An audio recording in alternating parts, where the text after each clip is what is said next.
அனைவருக்கும் வணக்கம்.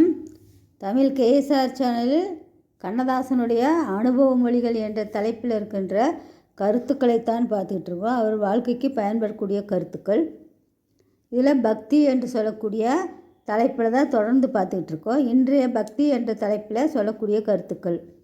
ஆன்ம உலகம் ஒரு சொர்க்க பூமி, ஆன்ம ஜீவிதம் ஒரு சுகம், இக வாழ்க்கையின் நெடிய துயரங்கள்னா துன்பங்கள் அங்கே முடிகின்றன. இங்கே உன் மூச்சு முடிகிறது என்றால் அங்கே அது ஆரம்பமாகிறது. ஜீவித வாழ்க்கை என்று சொல்லக்கூடிய நிகழ்ச்சி ஆன்ம ஜீவிதம். மரணத்துக்கு அங்கே அது ஆரம்பிக்கிறது. மரணத்துக்காக நீ அழாமல் இருந்தால் என்ன? மனித தரிசனத்தின் மயக்கங்களை தெய்வ தரிசனம் நீக்குகிறது. தெய்வமே இல்லை என்று நம்புகிறவனுக்குத்தான் மயக்கத்திலே மரணமும் வருகிறது. எங்கே ஆசைகள் உலாவுகின்றனவோ அங்கே தெய்வங்கள் உலாவுகின்றன. எங்கே மனது தெளிவாக இருக்கிறதோ அங்கே தெய்வத்துக்கு கோயில் அமைந்து விடுகிறது. எங்கே கடவுள் என்று கேட்பவர்கள் முதலில் நிலைக்கண்ணாடியை பார்க்கட்டும்.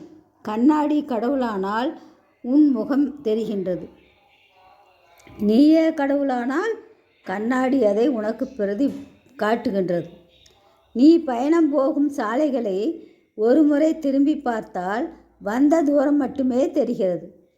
போகும் தூரத்தை இறைவன் நிர்ணயிக்கிறான்.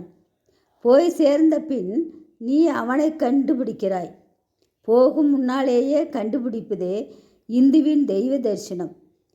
கடல் ஆழத்தை விட ஏரியின் ஆழம் குறைவுதான். ஆனால் ஏரி நீர் பயன்படும் அளவுக்கு கடல் நீர் பயன்படுவதில்லை. கடலுக்கு கடவுளின் வரம் தேவையில்லை, அது நிரந்தரமானது. ஏரி பெருகி நிற்க இறைவனின் அருள் வேண்டும் என்று தத்துவ கருத்துக்களை, இறைவனுடைய நெறிமுறைகளை வைத்து பக்தி நிறையை வெளிப்படுத்துகின்ற ஒரு தன்மையை பக்தி என்ற தலைப்பிலே சொல்லியிருக்கின்றார். இந்த கருத்துக்களை பாருங்கள். இதற்குரிய படங்களும் வழங்கப்படும். நன்றி, வணக்கம்.